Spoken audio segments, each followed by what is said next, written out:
Bonjour à tous, j'espère que vous allez excellemment bien. Aujourd'hui on se retrouve pour parler cyclisme, pour faire la présentation d'une course.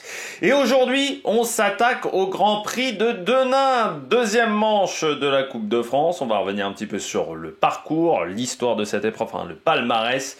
Et puis on parlera également de la liste de départ, des favoris de la météo, enfin le topo habituel. Allez, n'hésitez pas à vous abonner à la chaîne, à réagir dans les commentaires, à mettre un pouce bleu, à partager la vidéo sur les réseaux sociaux, notamment auprès de vos proches, si vous pensez que ça peut les intéresser. Dans les commentaires, n'hésitez pas à me dire qui sont vos favoris pour cette course, quelle est votre grosse cote également. Si vous avez les moyens et que vous voulez soutenir mon travail, vous pouvez faire un super thanks, ça se passe dans les commentaires. Vous pouvez également rajouter la petite cloche, cliquer rapidement sur les notifications sur les miniatures après la mise en ligne des vidéos, parce que plus vous cliquez rapidement, plus les vidéos sont mises en ligne et sont mises en avant surtout par YouTube.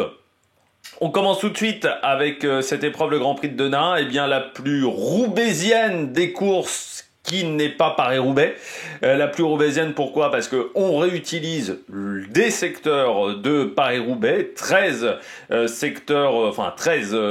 portions pavées sur ce parcours, parce que vous voyez que des fois il y a certains secteurs qu'on reprendra à plusieurs reprises. Les secteurs que l'on retrouve plutôt sur la première partie de Paris-Roubaix, parce que pour les gens qui ne sauraient pas, Denain, c'est pas très loin notamment de la Trouée d'Arenberg. Donc c'est sur le passage de Paris-Roubaix, mais c'est sur plutôt des secteurs de première partie de course de Paris-Roubaix, donc plutôt des secteurs, je dirais aux alentours du Valenciennois, donc des secteurs qui sont un peu différents des secteurs après la Trouée d'Arenberg, avec un parcours qui est toujours difficile, les pavés de Roubaix, on va refaire un petit peu le topo, mais par rapport aux pavés belges, le sol est meuble, on n'est pas sur un ciment ou un sol dur comme ce qu'on peut avoir du côté de la Belgique, ce qu'on aura notamment la veille du côté de Nocquereux.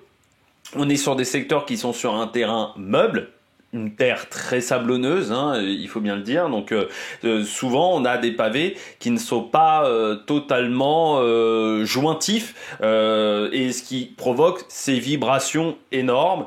Bien entendu, la technique pour éviter le maximum de vibrations, c'est soit d'être sur le haut du pavé. Pourquoi sur le haut du pavé? Parce que comme ce sont des voies souvent où on ne peut passer qu'à un seul véhicule, les roues, notamment des gros véhicules, se mettent plutôt sur les bords, et on va dire sur le haut du pavé, vous n'avez pas de soucis parce que en gros il n'y a pas de roue qui passe, donc c'est moins déformé que sur les côtés. L'autre solution, c'est d'essayer de rouler ce qu'on pourrait dire en Belgique dans la goulotte, mais là de rouler dans la terre, sur le bord. Pourquoi? Parce que sur la terre, les vibrations sont moins grosses. Par contre, le risque de crevaison est plus important. Et faire attention également à cette période-là de l'année, c'est que sur le haut du pavé, on peut avoir de la mousse également qui peut être très glissante. La mousse. Donc, sinon, faut rouler sur les portions où les voitures passent, mais foncièrement, il va y avoir des grosses vibrations et ça va vous gêner dans votre progression. Par rapport à Paris-Roubaix, beaucoup moins de kilomètres de pavés. La course est plus courte, on est sur 188 km. Ça ne veut pas dire qu'elle n'est pas exigeante, cette épreuve. Et puis, ça reste dur. Et surtout, il va falloir s'habituer à rentrer dans les secteurs rapidement, ce qui est la différence véritablement avec quand même pas mal de secteurs en Belgique. C'est souvent sur les secteurs en Belgique, on rentre par une bosse, donc on rentre pas à 40 km/h ou à 50 km/h, ce qui est aussi assez technique et ce qui peut faire un petit peu peur aux coureurs. Moi, je trouve toujours intéressant d'aller à Denain, notamment pour des coureurs qui ne connaissent pas Paris-Roubaix, parce que ça peut être la première manière de découvrir les pavés de Roubaix. Et si on fait Roubaix dans la même année ou dans un an, c'est toujours bien, je pense, de mettre les pieds une fois à Denain pour voir comment passer les pavés en course, parce qu'il y a une grosse différence entre passer les pavés à l'entraînement et passer les pavés en course avec la guerre avant et le manque parfois de lucidité. Allez, on regarde tout de suite le parcours de cette édition du Grand Prix de Denain. Je vous le mets tout de suite ici à l'écran. Donc vous voyez, on va avoir une première partie de course autour de Denain, puis ensuite on ira chercher les pavés. La partie par Denain, c'est en fait ce qu'on pouvait appeler avant l'ancien circuit du côté de Denain, parce que pendant des années Denain était une course pour sprinters avant de se transformer et de récupérer des pavés à l'intérieur. Et donc sur la première partie, on va tourner autour de Denain. 3 tours de circuit, 3 passages donc sur la ligne d'arrivée. Ça va être très important parce qu'on n'est plus au même endroit. Ça a été bien présenté notamment par malheureusement Céline Rousseau qui est au commentaire de ce reportage, mais de France 3 Nord. Il y a un reportage que vous pouvez retrouver sur YouTube sur les organisateurs, comment ils ont repéré le parcours, notamment des petits soucis de dernière minute avec des pavés qui n'étaient pas des travaux sur un secteur pavé qui n'était pas terminé à temps. Mais du côté de Denain, on a déplacé la ligne d'arrivée. Avant, en fait, on avait une énorme ligne droite quasiment de 4 km. Ça ressemblait dans l'idée un peu à ce qu'on avait du côté du Tour des Flandres, c'est-à-dire avec un final en léger faux plat montant. Là, désormais, on aura un final plus technique avec notamment un rond-point et une courbe, je crois, à peu près à 500 mètres de l'arrivée. Donc ça change un petit peu la donne avec un final plus technique, donc peut-être plus simple pour une échappée parce que vous serez moins en point de mire du peloton. Et puis donc ensuite sur cette deuxième partie de course que je vais vous montrer plus en détail ici avec la carte de la course, eh bien c'est 115 derniers kilomètres avec donc vous voyez ces 13 secteurs pavés, ces 13 portions pavées, ce qui représente donc 23 kilomètres de pavés sur, vous voyez donc 200 km de course à peu près. Et du côté des enchaînements de secteurs pavés, on va en parler tout de suite parce que j'ai la carte des secteurs et j'ai surtout moi le plan que j'ai récupéré. Je vais vous retrouver ça. Voilà, donc du côté du parcours cette année, on va commencer avec le secteur de Avesnes-les Aubert vers Carnières, 2300 mètres, un secteur classé 4 étoiles. Donc je rappelle, 1 étoile c'est facile, 5 étoiles c'est compliqué. Et les secteurs vont dans l'ordre décroissant. Donc on commence secteur 13, on finit secteur 1.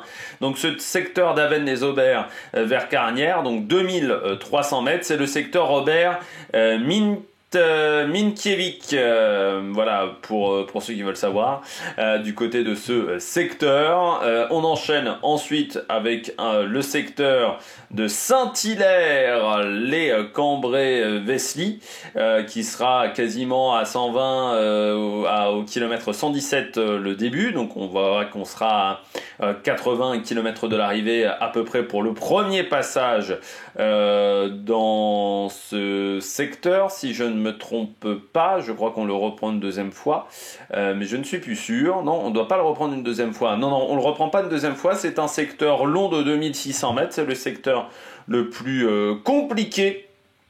Donc secteur de 2600 mètres. C'est un secteur 5 étoiles. Ils ne sont que 2 secteurs 5 étoiles sur le parcours. On a beaucoup de secteurs 4 étoiles. Ensuite, le secteur entre Saint-Piton et Saint-Piton, 1500 mètres, secteur de 1500 mètres.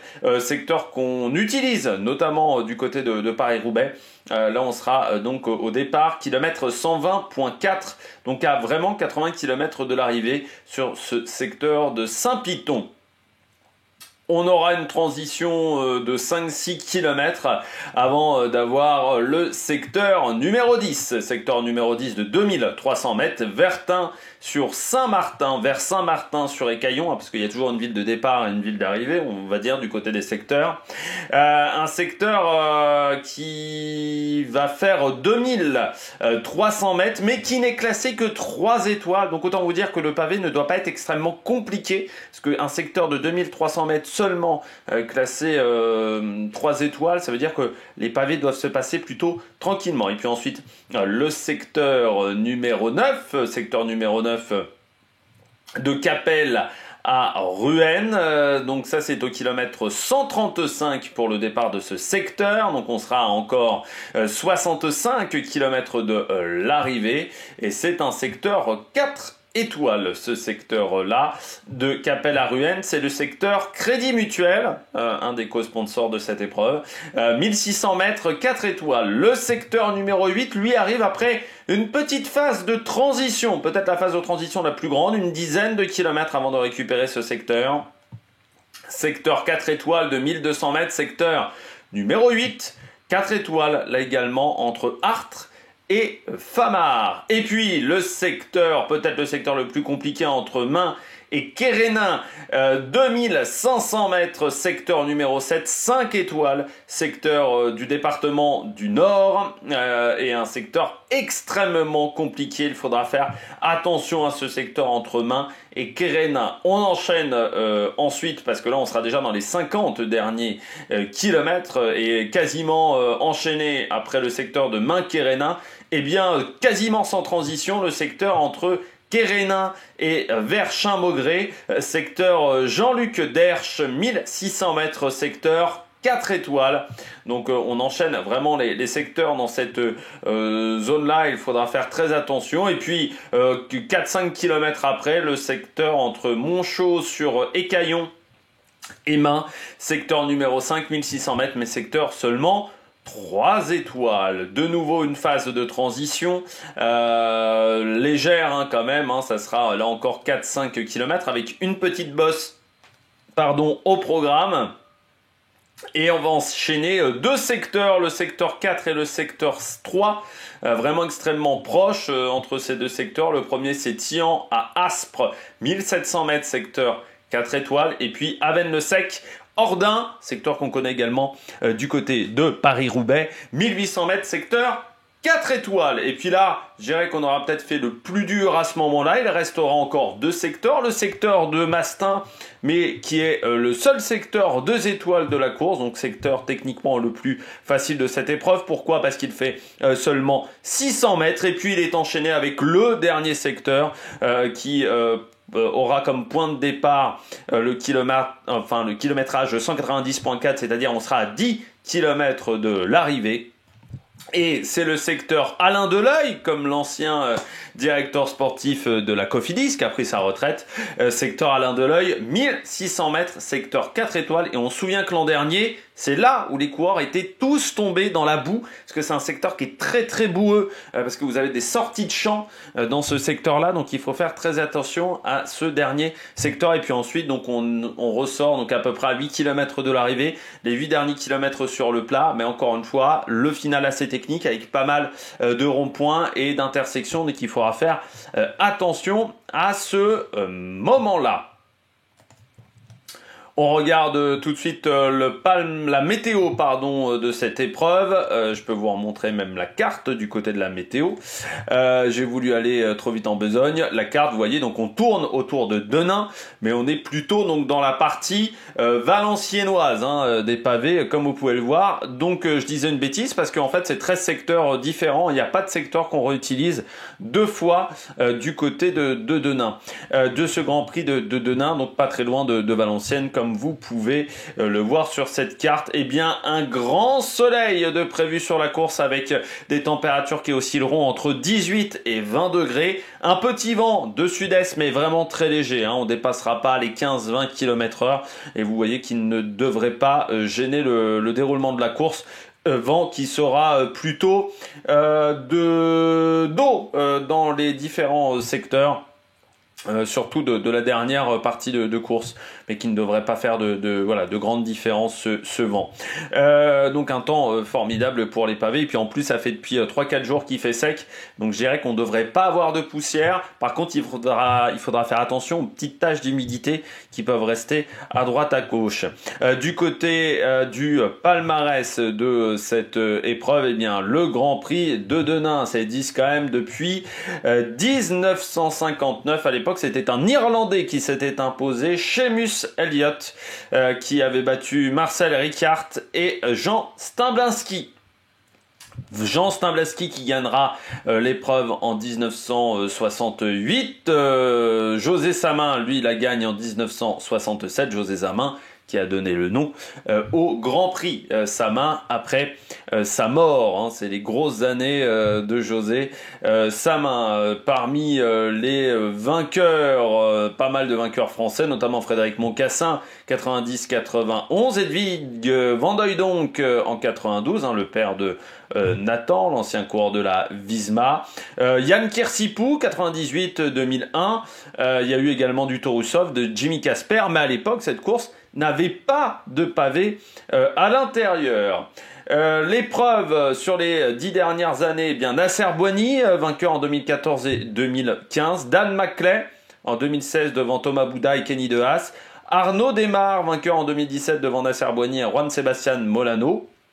Kenny De Haas, lui, s'imposait en 2018 face à Hugo Hofstetter et Julien Duval. Là, c'est la période où on a récupéré les pavés. Alors, je sais plus si c'est en 2017 ou en 2018 qu'on a récupéré les pavés sur le parcours, mais au départ, c'était pas beaucoup de secteurs, et puis on a augmenté le nombre de secteurs au fur et à mesure. Van Der Poel s'imposait en 2019 face à Marc Sarraud et Timothée Dupont. La course était annulée, en 2020 pour raison de la Covid. 2021, Jasper Philipsen s'imposait face à Jordi Meeus et Ben Swift. Grosse victoire de Walscheid en 2022 à l'époque chez Cotidis avec devant Dries de Bont et Adrien Petit au sprint. Molano s'imposait lui face à Tim Van Dijk et Timo Kelic. Et puis l'an dernier, la victoire de Yannick Stemmle, le cours de la Q36.5 face à Seriel Desal et Dries Van Gestel avec un peloton qui avait été décimé par une chute dans le final de cette épreuve. La stratégie pour cette course, très simple. Les non-sprinters doivent tenter leur chance, notamment dans le dernier secteur, mais je dirais que même dans les secteurs précédents, il faut essayer de casser le peloton au maximum et essayer d'embarquer des coureurs avec soi. Ça, c'est clair et net. Il y a aussi la possibilité de prendre l'échappée, mais je pense que cette année, ça ne marchera pas parce qu'on va laisser beaucoup moins d'avance à cette échappée que l'an dernier.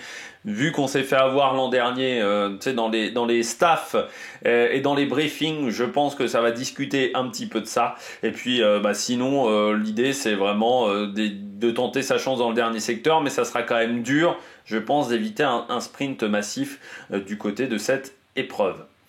On regarde tout de suite la liste de départ. Qui est donc à jour de ce mardi. Il est 14h42 au moment où j'enregistre.